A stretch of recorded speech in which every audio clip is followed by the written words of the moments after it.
Hello नमस्कार दोस्तों, welcome back to my YouTube channel. आप सभी का मेरे यूट्यूब चैनल में बहुत बहुत स्वागत दोस्तों। तो आइए हम लेकर के आए हैं आपके लिए हिंदी के प्रश्न जो कि आपके एग्ज़ाम के लिए रहने वाले हैं बहुत ही महत्वपूर्ण।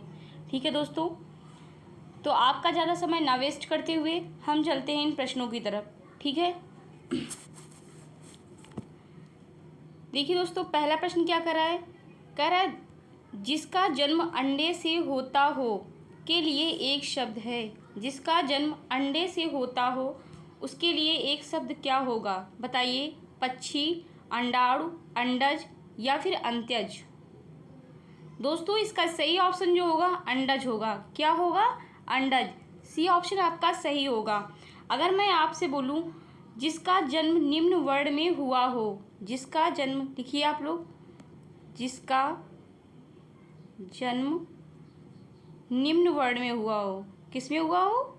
निम्न वर्ण में। ठीक है,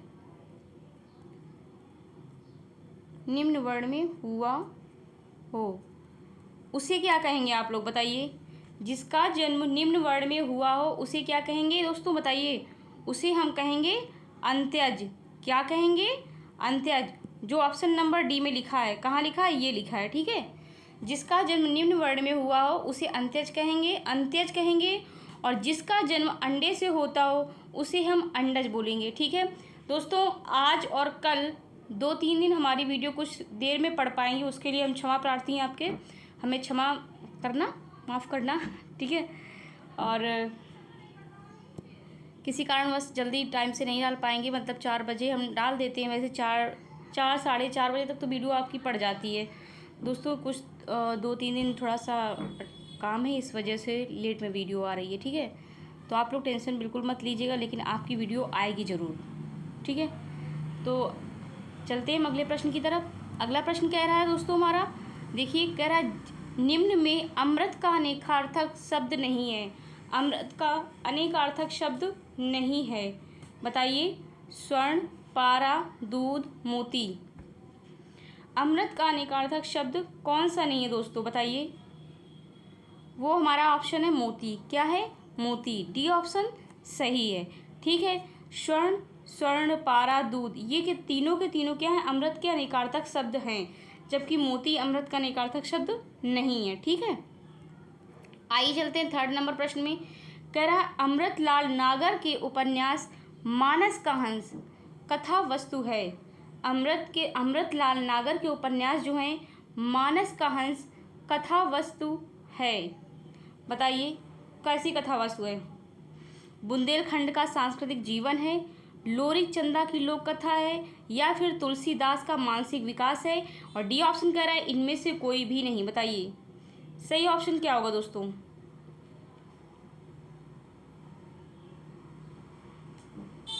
इसमें जो सही ऑप्शन है दोस्तों वो हो जाएगा तुलसीदास का मानसिक विकास। क्या है? मानस का हंस जो है तुलसीदास का मानसिक विकास है दोस्तों। मानस का हंस जो है ये अमृतलाल नागर द्वारा रचित हिंदी का प्रसिद्ध क्या है? उपन्यास है। क्या है ये? उपन्यास है। ठीक है, तुलसीदास द्वारा रचित ये उपन्यास है। इस उपन्यास में रामचरितमानस के लोकोक्ति, इस उपन्यास में रामचरितमानस के दोस्तों लोकप्रिय लेखक तुलसीदास जी के जीवन को आधार बनाकर लिखा गया है। ठीक है, समझ गए आप लोग। चलते हैं अगले प्रश्न की तरफ। अगला प्रश्न कह रहा है दोस्तों गंगा मैया उपन्यास के लेखक कौन है, बताइए। गंगा मैया उपन्यास के लेखक कौन है दोस्तों? नागार्जुन, भैरव प्रसाद गुप्त, राही मासूम रजा, इनमें से कोई नहीं। गंगा मैया उपन्यास के जो लेखक हैं दोस्तों वो भैरव प्रसाद गुप्त हैं। कौन है? भैरव प्रसाद गुप्त। ठीक है, बी ऑप्शन आपका सही हो जाएगा। गंगा मैया उपन्यास के लेखक जो भैरव प्रसाद गुप्त हैं दोस्तों, और इस उपन्यास में भारतीय ग्रामीण जीवन संघर्ष को जो है दोस्तों सहज, स्वाभाविक एवं वास्तविक रूप से चित्रित किया गया है। ठीक है, भैरव प्रसाद गुप्त का है। ठीक है, समझ में आया। आइए अगले प्रश्न में, ये है आपका 5वां नंबर प्रश्न। देखिए 5वें नंबर प्रश्न में क्या कह रहा है। कह रहा है आजकल के नौजवानों में बुजुर्गों की फिर रिक्त स्थान खराब कर दी गई है, खराब कर दी है। बुजुर्गों की, आजकल के नौजवानों ने बुजुर्गों की फिर रिक्त स्थान खराब कर दिए। दोस्तों क्या खराब कर दिए बताइए बुजुर्गों, वो नौजवानों ने, बताइए। मिट्टी, बालू, सूरत या फिर दिमाग। सही ऑप्शन क्या भरा जाएगा इसमें, बताइए दोस्तों। दोस्तों इसमें सही ऑप्शन जो होगा मिट्टी होगा। क्या होगा, आजकल के नौजवानों ने बुजुर्गों की मिट्टी खराब कर दी है। क्या खराब कर दी है, मिट्टी खराब कर दी है। ठीक है, चलते हैं अगले प्रश्न की तरफ। अगला प्रश्न हमारा ये कह रहा है, चैन की बंसी बजाना मुहावरे का अर्थ है, बताइए। चैन की बंसी बजाना मुहावरे का सही अर्थ क्या है। खुद से, सुख से रहना या फिर धीरे धीरे काम करना। सी ऑप्शन कह रहा है बात पर अड़े रहना। डी ऑप्शन आपका कह रहा है प्रतीक्षा करना। इसमें सही ऑप्शन हो जाएगा दोस्तों सुख से रहना। क्या होगा, सुख से रहना। ए ऑप्शन आपका करेक्ट हो जाएगा। ठीक है, आइए 7वें नंबर प्रश्न में, लोग भूल गए हैं पर साहित्य अकादमी पुरस्कार पाने वाले कवि हैं। लोग भूल गए हैं, इस पर साहित्य अकादमी पुरस्कार पाने वाले कवि कौन हैं। गिरजा कुमार माथुर हैं, रघुवीर सहाय हैं, त्रिलोचन है या फिर इनमें से कोई नहीं। दोस्तों लोग भूल गए हैं, इसके जो सही ऑप्शन होगा बताइए। इसके साहित्य अकादमी पुरस्कार पाने वाले कवि कौन हैं। इसके जो कवि हैं दोस्तों वो रघुवीर सहाय हैं। कौन है, रघुवीर सहाय हैं। लोग भूल गए हैं, रघुवीर सहाय का ये क्या है, ये जो है दोस्तों कविता संग्रह है। क्या है ये, कविता संग्रह है। ठीक है, लिखिए, ये कविता संग्रह है। ठीक है, जिसे वर्ष 1984 में हिंदी भाषा में साहित्य अकादमी पुरस्कार मिला था। साहित्य अकादमी पुरस्कार जो है कब मिला था इन्हें, हिंदी भाषा में 1984 में मिला था। ठीक है दोस्तों, इन्हें 1984 में मिला था ये पुरस्कार। ठीक है, आइए चलते हैं अगले प्रश्न में। अगला प्रश्न कह रहा है, इनमें से उसी समय का को व्यक्त करने वाला कौन सा एक शब्द है। दोस्तों उसी समय का, ये जो वर्ड है उसी समय का, इसी को व्यक्त करने वाला शब्द कौन सा होगा। तत्सम, तुरंत, तत्कालीन या फिर तत्काल, बताइए। इसमें जो सही ऑप्शन हो जाएगा दोस्तों वो हो जाएगा तत्कालीन। क्या हो जाएगा, तत्कालीन। सी ऑप्शन आपका करेक्ट हो जाएगा। ठीक है, अगर मैं आपसे पूछूं जीतने की इच्छा, इसके लिए एक शब्द क्या होगा, जीतने की इच्छा। इसके लिए एक शब्द क्या होगा दोस्तों, इसके लिए एक शब्द हो जाएगा जिगीसा। क्या हो जाएगा, जिगीसा। ठीक है, जिगीसा हो जाए। और जानने की इच्छा, जानने की इच्छा के लिए क्या होता है दोस्तों, जानने की इच्छा के लिए हो जाएगा जिज्ञासा। क्या हो जाएगा, जिज्ञासा हो जाएगा। ठीक है, आइए अगले प्रश्न में चलते हैं। 9वें नंबर प्रश्न में, कृत प्रत्ययों के संयोग से बनने वाली क्रिया को क्या कहते हैं। कृत प्रत्ययों के संयोग से बनने वाली क्रिया को क्या कहते हैं। ऑप्शन को बहुत ही अच्छे से पढ़िए दोस्तों। हमारा पहला ऑप्शन कह रहा है सकर्मक, बी ऑप्शन में है पूर्वकालिक, सी ऑप्शन में क्रंदक, क्रंदत। ठीक है, और डी ऑप्शन में है नामधातु। तो बताइए कृत प्रत्ययों से बनने वाली क्रिया को हम क्या कहेंगे।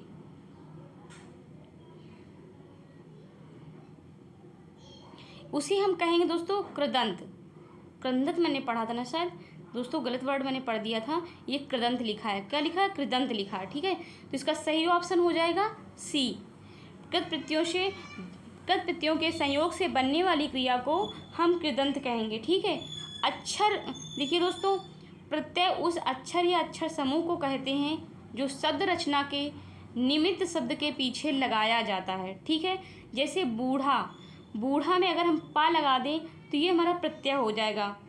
ठीक है, तो बूढ़ा पा प्रत्यय लगाकर हम बुढ़ापा बना सकते हैं। क्या कर सकते हैं, बुढ़ापा वर्ड बन जाता है। ठीक है, तो कृत प्रत्ययों के सहयोग से बनने वाली क्रिया को हम क्या कहते हैं, कृदंत कहते हैं। ठीक है, जैसे जात में अगर अक प्रत्यय लगाया जाए तो क्या बन जाएगा, जात में अगर मैं आपसे कहूँ दोस्तों जात, क्या बोलूँ,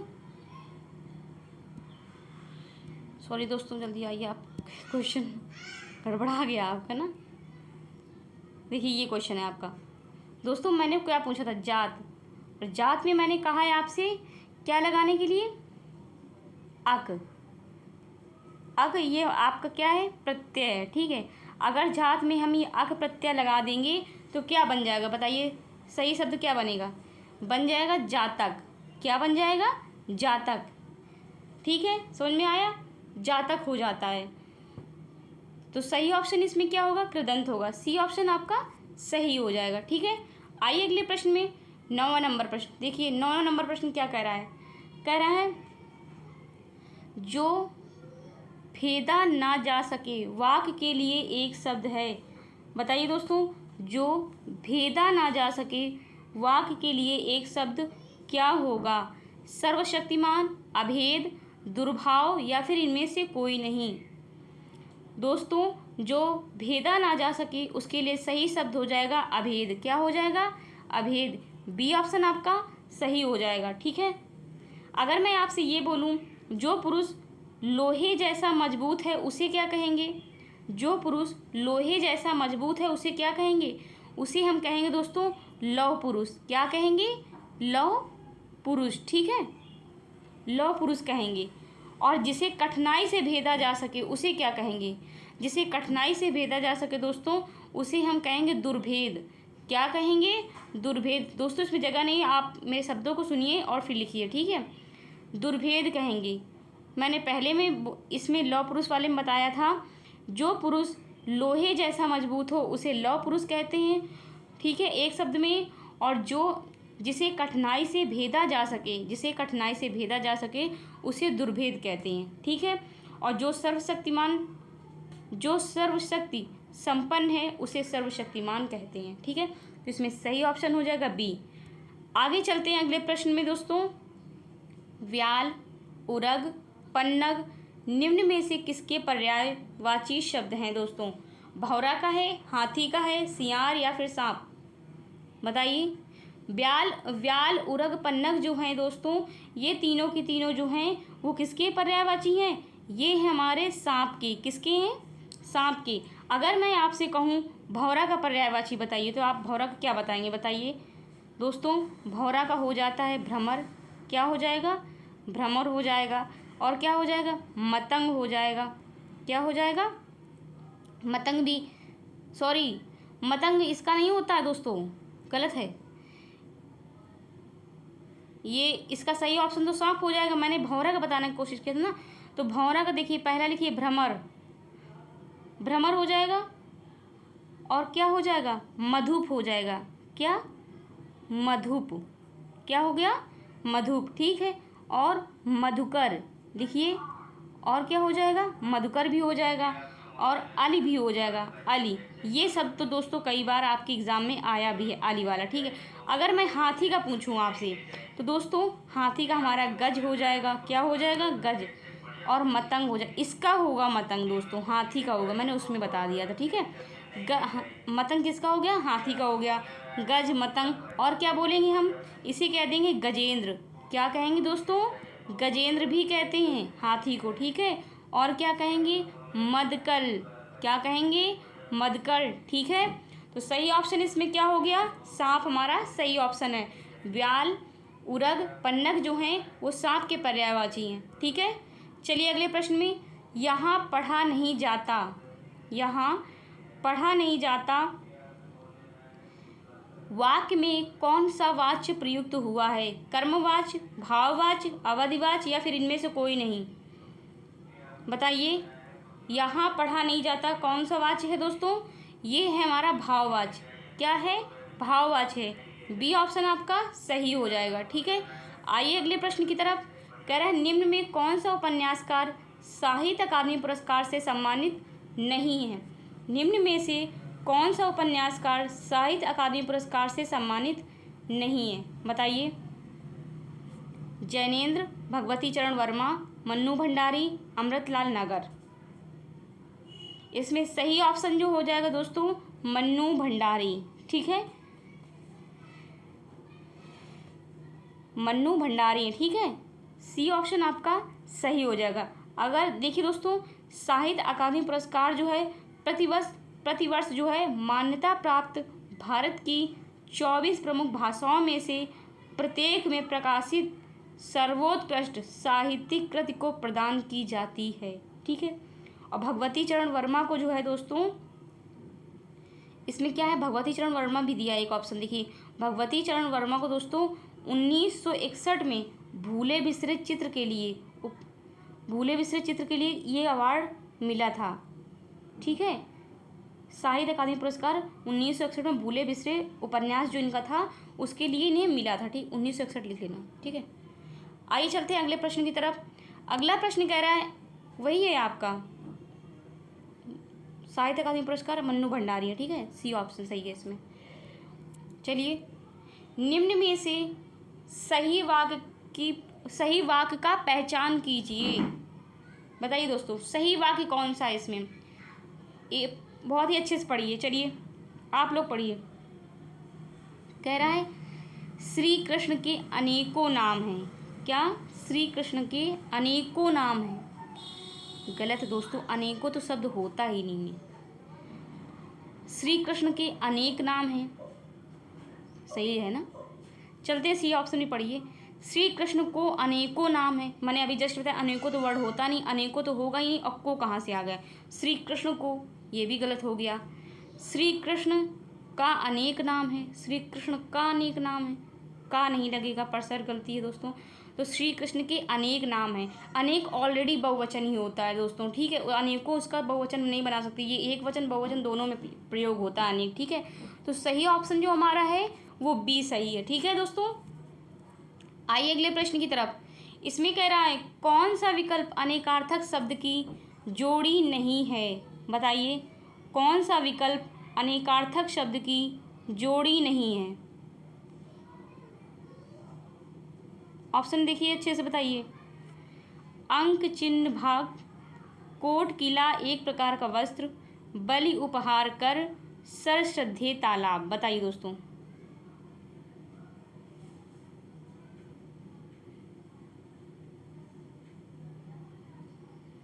बताइए।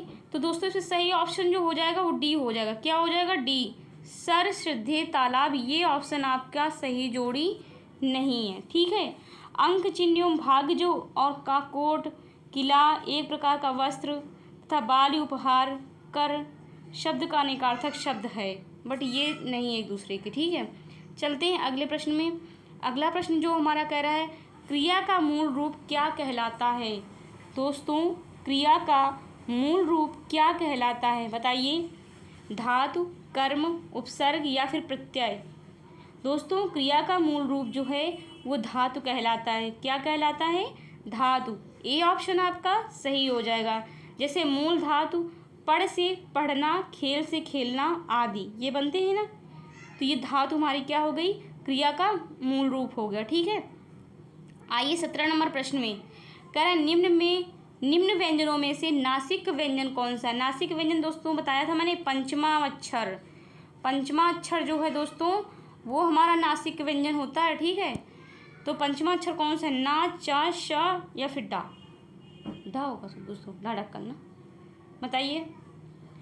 तो ना जो हमारा नासिक व्यंजन है। ठीक है दोस्तों, ए ऑप्शन हमारा सही हो जाएगा।